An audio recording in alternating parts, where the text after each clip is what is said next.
मैं हूं अबीहा इंतखाब, आपके अपने YouTube चैनल अबीहा क्लासेस सफलता की सोच में आपका स्वागत है।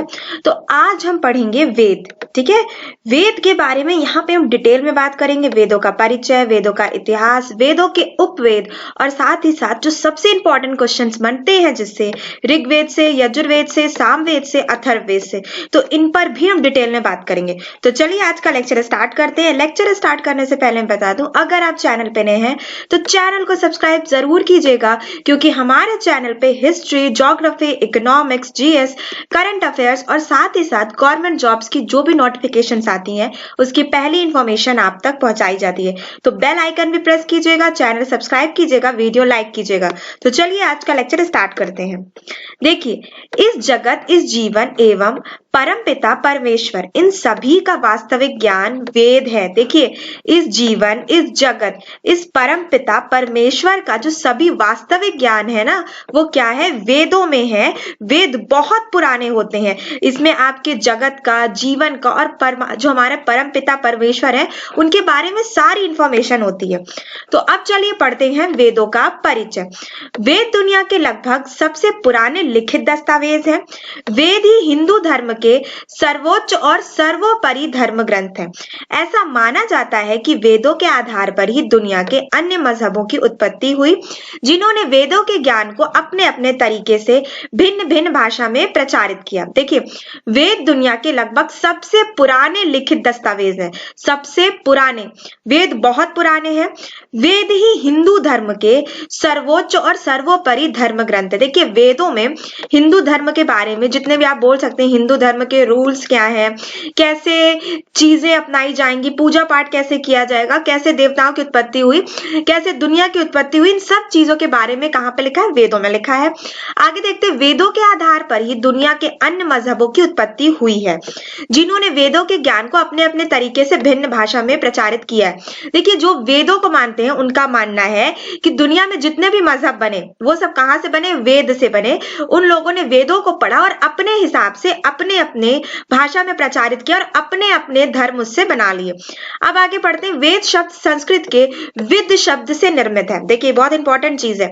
वेद शब्द कहां से निकला है? संस्कृत के विद शब्द से निर्मित हुआ है, अर्थात इस एकमात्र शब्द में ही सभी प्रकार का ज्ञान समाहित है। प्राचीन भारतीय ऋषि, जिन्हें मंत्र दृष्टि कहा जाता था, उन्हें मंत्रों के गढ़ रहस्यों को ज्ञान कर, समझ कर, मनन कर, उनकी अनुभूति कर, उस ज्ञान को जिन ग्रंथों में संकलित कर संसार के समक्ष प्रस्तुत किया, वो प्राचीन ग्रंथ वेद कहलाए। देखिए, आपकी मैम आपको कुछ बताती हैं तो आप उसको एक नोटबुक में लिखते हैं, अच्छे से लिखते हैं, सजा के लिखते हैं, और फिर उसको आप अपने दोस्त, जब आप आपकी कॉपी तैयार हो जाती है तो आप उन कॉपियों को अपने दोस्तों को दिखाते हैं। अपने प्रोजेक्ट, असाइनमेंट, कोई भी चीज ले लीजिए, आप उसको दोस्तों को दिखाते हैं। बिल्कुल वैसा ही वेद है। देखिए, ऋषि मुनि क्या करते थे?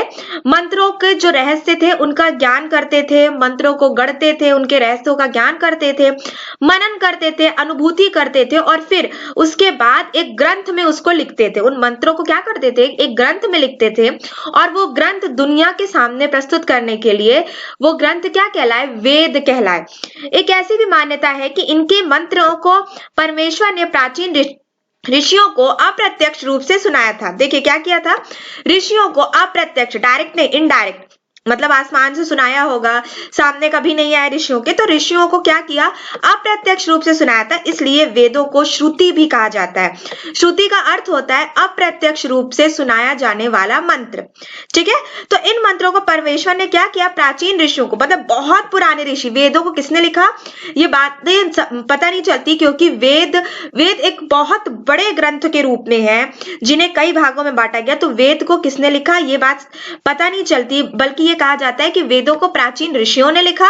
और ये भी, जिसे आप बोल सकते हैं, मान्यता है कि इन प्राचीन ऋषियों को इन मंत्रों को बताया किसने? तो ईश्वर ने स्वयं अप्रत्यक्ष रूप से इन मंत्रों को ऋषियों को बताया, इसलिए इस वेदों को श्रुति भी कहा जाता है। चलिए आगे क्या देखते हैं। सामान्य भाषा में वेद का अर्थ क्या है? ज्ञान। सामान्य भाषा में वेद का क्या अर्थ है? ज्ञान।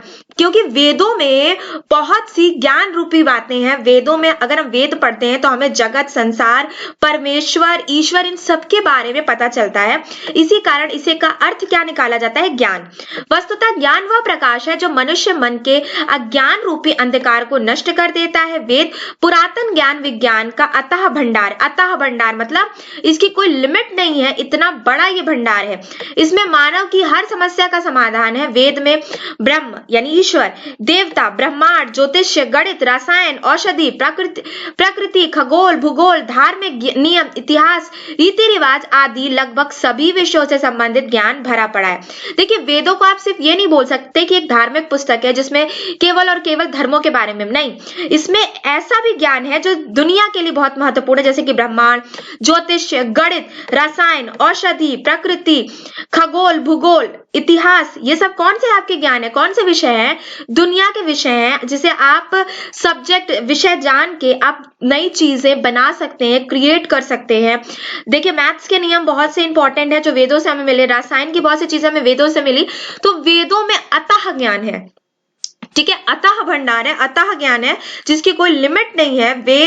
वेदों में जिसे आप बोल सकते हैं सिर्फ धार्मिक ज्ञान नहीं है, अपितु दुनियावी ज्ञान भी है जिसमें हमें सारे विषयों का ज्ञान प्राप्त हो जाता है। आगे हम बढ़ते हैं वेदों का इतिहास। ठीक है, वेद मानव सभ्यता के लगभग सबसे पुराने लिखित दस्तावेज हैं, ये हम पहले पढ़ चुके हैं। वेदों की 28,000 पांडुलिपियां भारत में पुणे के भंडारकर ओरिएंटल रिसर्च इंस्टीट्यूट में रखी गई है। देखिए, 28,000 जो पांडुलिपियां भारत में कहां रखी गई हैं? तो पुणे के भंडारकर ओरिएंटल रिसर्च इंस्टीट्यूट में रखी हुई हैं।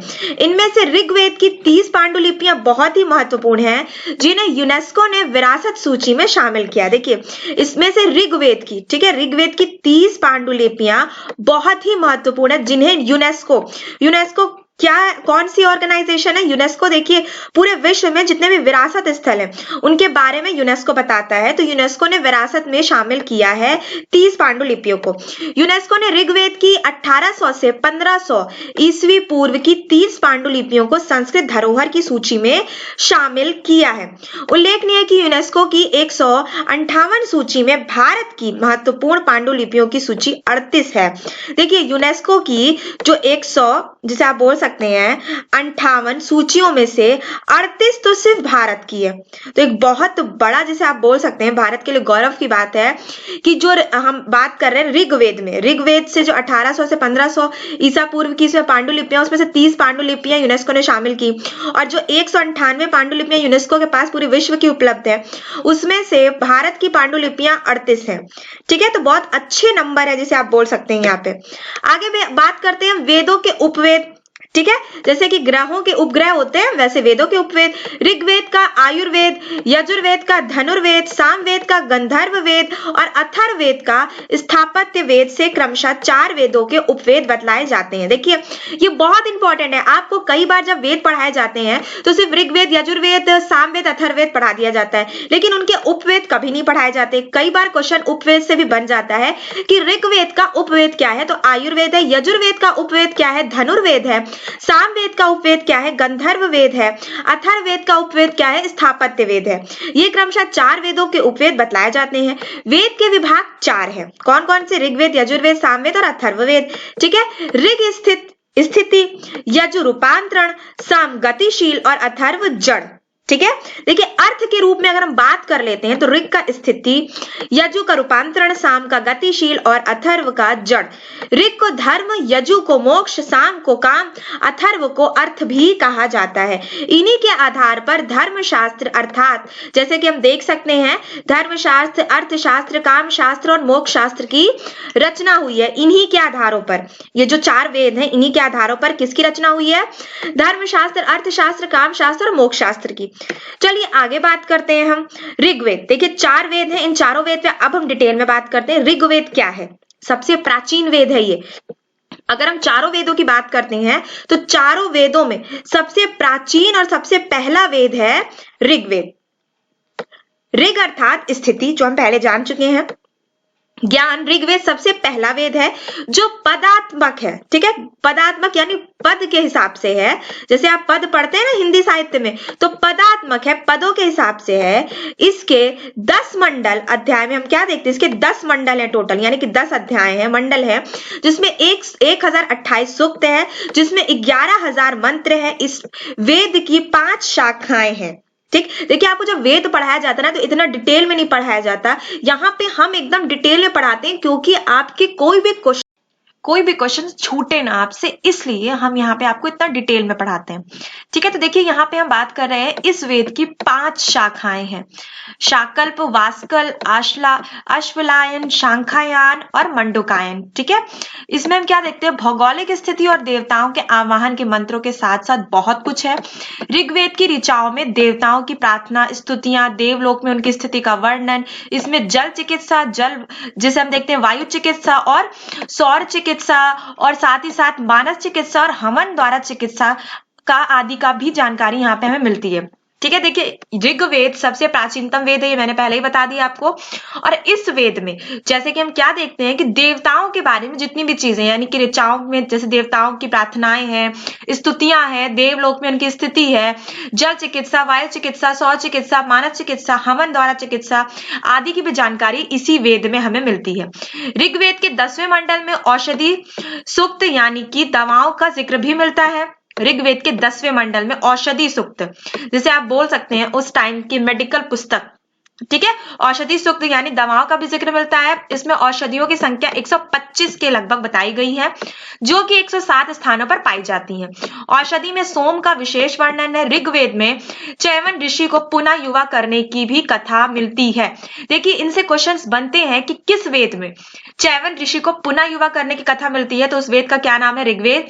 किस वेद में 125 औषधियां बताई गई है, तो उस वेद का क्या नाम है, ऋग्वेद।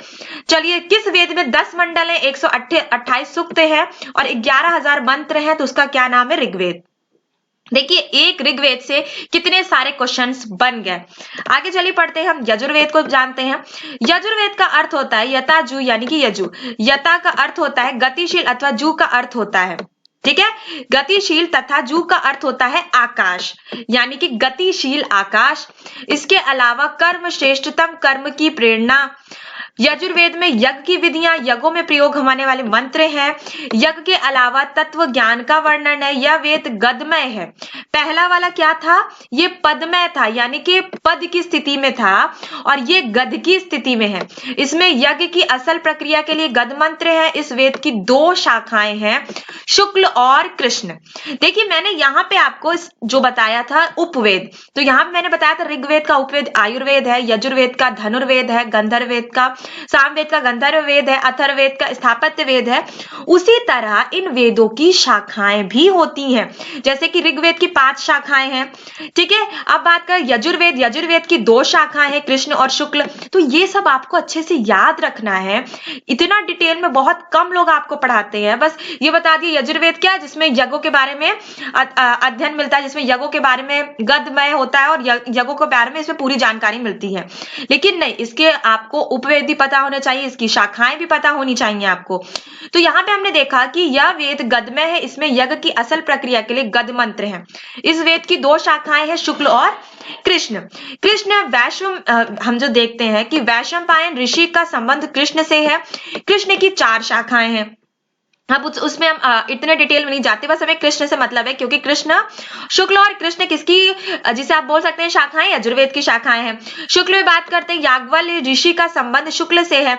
शुक्ल की 2 शाखाएं हैं, इसमें 40 अध्याय हैं। यजुर्वेद के एक मंत्र में चबरी ही धान्यों का वर्णन प्राप्त होता है। इसके अलावा दिव्य वेद और कृषि विज्ञान का भी विषय मौजूद है इसमें, शुक्ल वेद में। चलिए आगे बात करते हैं सामवेद की, ठीक है। सामवेद क्या है, साम का अर्थ है रूपांतरण और संगीत। देखिए, साम का अर्थ होता है गाना, ठीक है। तो साम का अर्थ है रूपांतरण और संगीत। सौम्यता और उपासना इस वेद में ऋग्वेद की ऋचाओं का संगीतमय रूप है, ठीक है। किस वेद में ऋग्वेद की ऋचाओं का संगीतमय रूप है, तो उसका नाम है सामवेद। सामवेद गीतात्मक यानी कि गीत के रूप में है। इस वेद को संगीत शास्त्र का मूल माना जाता है। 1884 मंत्रों की इस वेद में 75 मंत्रों को छोड़कर शेष सब मंत्र ऋग्वेद से लिए गए हैं।